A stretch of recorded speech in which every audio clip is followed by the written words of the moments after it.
des hommes. Rien n'est voilé qu'il sera dévoilé. Rien n'est caché qu'il sera reconnu.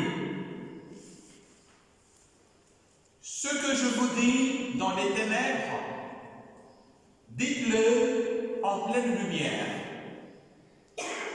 Ce que vous entendez au creux de l'oreille, proclamez-le sur les toits.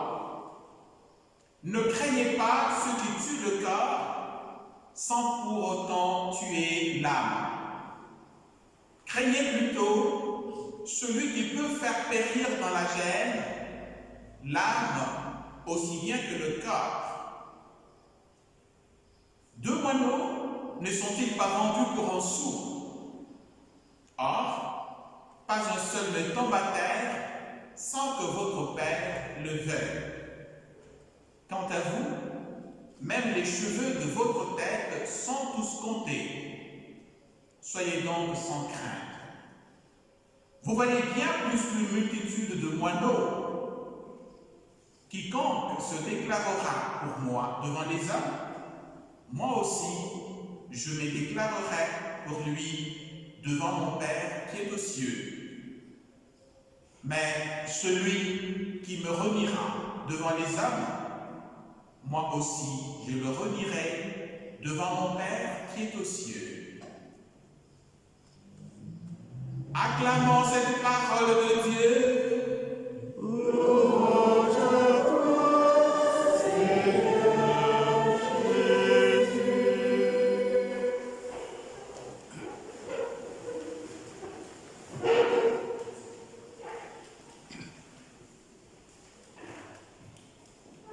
Chers frères et sœurs en Christ, shalom. Shalom, frère. Shalom. Shalom, frère.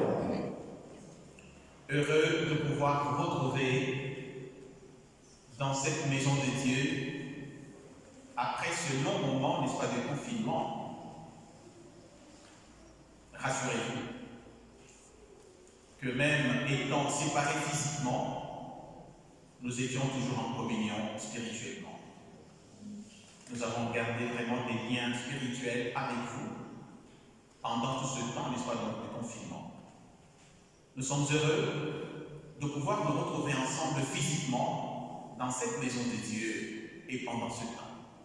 Ce temps est appelé le temps ordinaire de la liturgie, c'est-à-dire le temps où nous devons, n'est-ce pas, vaquer à nos occupations, mais tout en comptant, n'est-ce pas, donc, sur Dieu, parce qu'il est toujours présent à notre vie. Il est toujours présent à chaque pas de notre vie. Et nous devons compter avec lui, nous devons compter sur lui. Aujourd'hui, le Seigneur veut que nous puissions comprendre que la peur est là. Chacun de nous fera peut-être un petit examen de conscience pour pouvoir un peu découvrir quelle est sa peur, quelle est sa grande angoisse. La peur est une réaction, n'est-ce pas, donc instinctive de notre organisme devant, n'est-ce pas, donc la menace, devant un danger, la menace qui veut attenter, n'est-ce pas, donc à notre vie physique, à notre vie spirituelle, à notre vie psychologique. La menace est là. Chacun de nous a à découvrir quelle est vraiment la menace pour sa vie. Et cette peur dépend, n'est-ce pas, donc, de la cause, de sa cause. Cette cause peut être aiguë, mais cette cause peut être aussi chronique. Elle est aiguë quand la cause est immédiate, quand la cause est imminente. Cette peur est chronique quand la cause est là depuis notre tendre enfance. Et cette cause nous accompagne tout au long de notre vie. Quand c'est une cause chronique, quand c'est une peur chronique, on parle, n'est-ce pas, donc, de la phobie. Chacun de nous peut aussi faire un petit examen pour voir quelle est vraiment sa phobie dans cette vie. Et parce que la peur est là, parfois la peur peut, n'est-ce pas, donc paralyser notre vie. La peur peut nous empêcher donc de pouvoir avancer. La peur peut vraiment nous engager dans des situations compromettantes. La peur.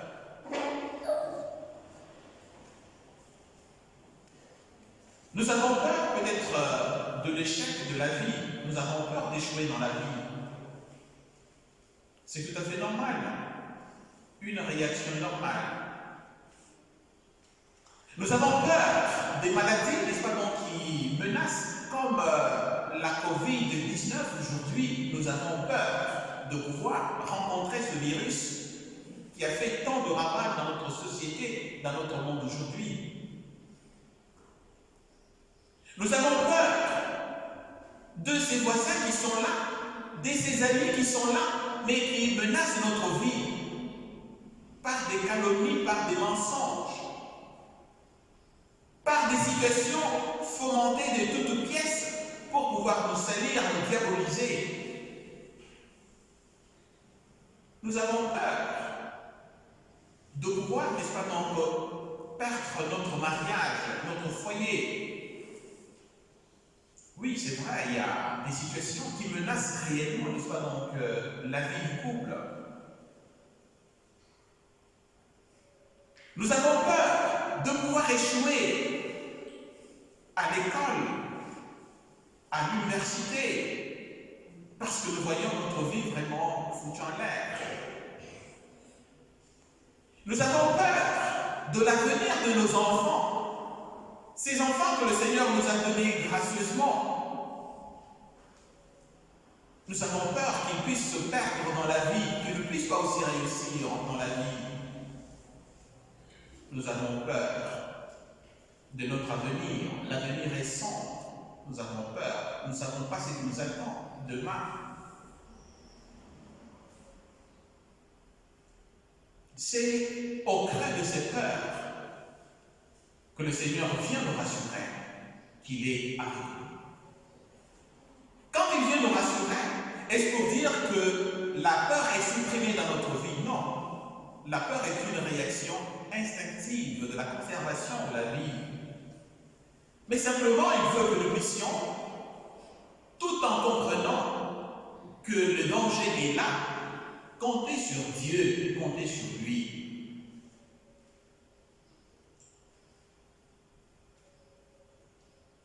Dans la première lecture, Jérémie se sent vraiment menacé psychologiquement, parce qu'il dit, même les amis avec qui, n'est-ce pas, je partage la vie, quand je tourne le dos, derrière moi, ils racontent des choses. Et ça, c'est vrai dans la vie. Ne pensez pas que celui avec qui vous partagez la vie vous comprend et vous supporte sur toute la ligne. Non, à certains moments, quand vous n'êtes pas là, peut-être qu'il dit des choses abominables sur vous. Jérémie l'a compris. Même les amis, ils me fomentent toujours des petites choses. Ils ne sont pas vraiment très contents de moi. Pourquoi ils ne sont pas contents de moi? Eh bien parce que Jérémie est en train de dénoncer le mal. La corruption, le mensonge était en train de gangréner la société de son temps. Et au nom de Dieu, lui parlait contre, n'est-ce pas, cette attitude. Mais quand le monde est déjà envahi par cette gangrène, eh bien, quand vous dites la vérité, quand vous prenez position, vous êtes toujours mal vu. Même de la part de ses propres amis, il se sentait menacé. Oui, c'est ça la vie. On est confronté toujours à ces dangers. Il y a des dangers, n'est-ce pas, donc de toutes sortes. Nous ne devons pas, n'est-ce pas, donc fuir ces dangers. Nous ne devons pas adopter, n'est-ce pas, donc la politique de l'Autriche. Devant le danger, on se cache, on dénie, n'est-ce pas, donc l'existence du danger. Non, il ne suffit pas de dénier le danger. Le danger est là. Mais il faut comprendre qu'avec le danger qui est là, je dois prendre des précautions. Je dois compter sur Dieu. le virus est là. On nous demande de pouvoir compter avec le virus. Je suivais ce que la haute autorité de la santé dit, que nous allons apprendre, n'est-ce pas, donc, à vivre avec le virus. Le virus est là. Apprendre à vivre avec le virus, c'est prendre des précautions. Empêcher que le virus, n'est-ce pas, ne puisse nous envahir notre corps, notre organisme. C'est cela. À tout moment, nous avons des dangers qui nous guettent. À nous de prendre des précautions. Prendre des précautions et compter sur Dieu. Nous l'avons entendu dans la première lecture. Jérémie s'est remis entre les mains de Dieu.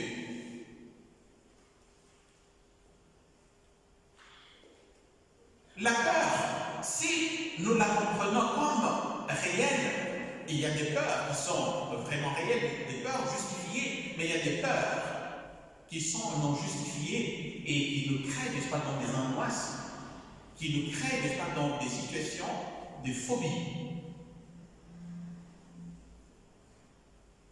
Nous devons compter avec Dieu. Pourquoi compter avec Dieu? Parce que nous sommes chrétiens. Nous avons dit, nous prenons Dieu, nous prenons Jésus comme notre Seigneur, Dieu pour notre Père, et nous comptons sur lui. Et c'est cela, notre foi. Notre foi doit être renforcée sur des convictions. La première des convictions, c'est que notre Dieu est un Dieu juste.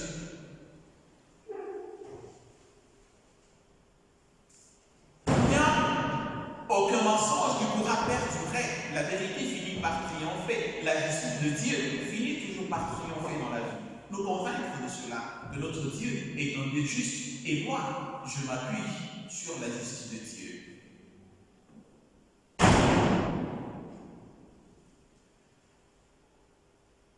Une deuxième conviction, c'est que ce Dieu est un Dieu fort, est un Dieu puissant. Moi, je m'appuie sur lui.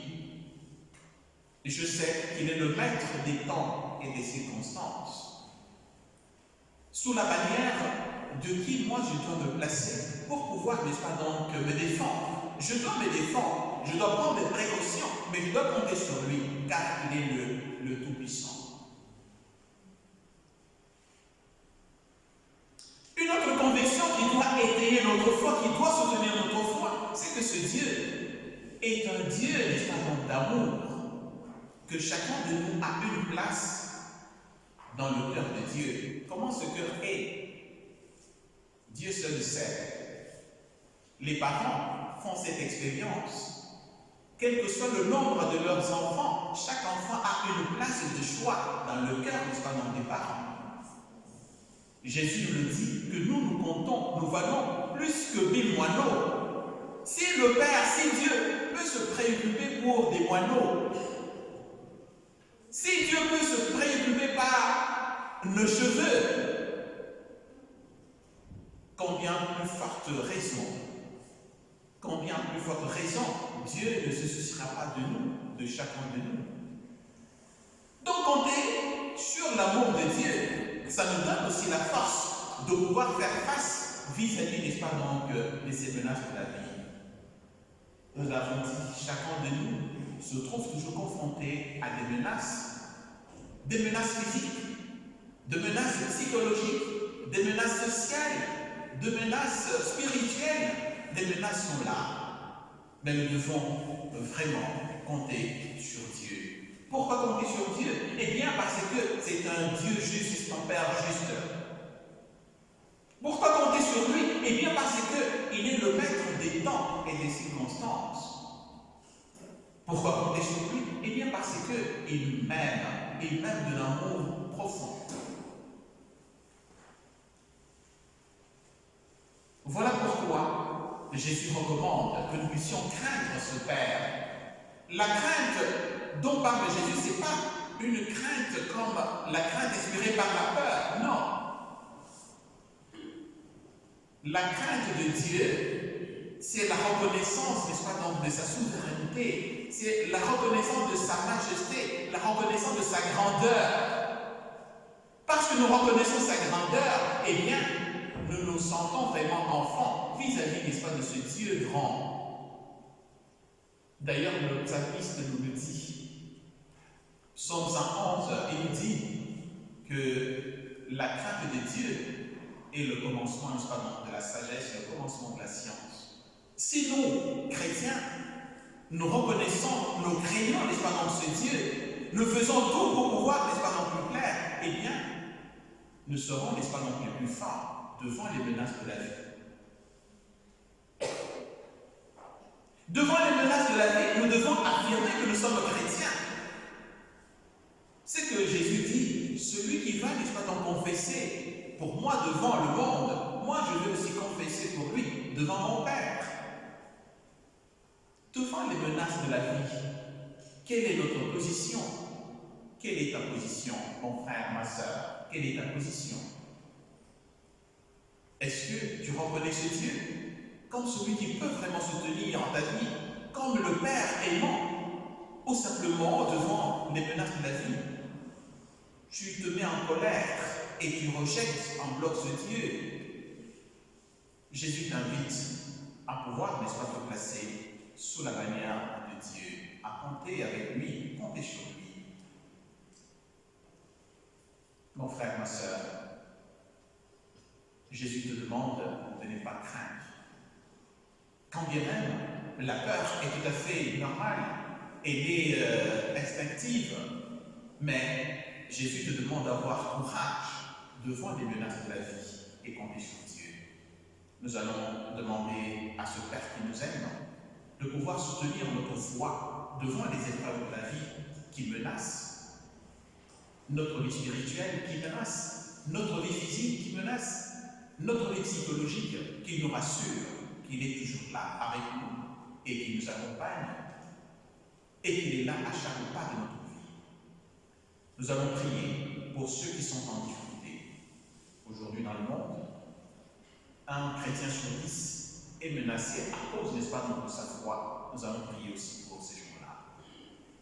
Nous prierons aussi pour ceux qui sont, nous tous, nous sommes menacés par cette pandémie. Le Seigneur puisse nous donner de pouvoir, n'est-ce pas, donc, nous sécuriser et de prendre des précautions pour pouvoir continuer à travailler. Qu'il soutienne la foi de chacun d'entre nous et qu'il nous aide à être réellement des véritables chrétiens dans ce monde. Qu'il en soit ainsi, au nom du Père et du Fils et du Saint-Esprit. Amen.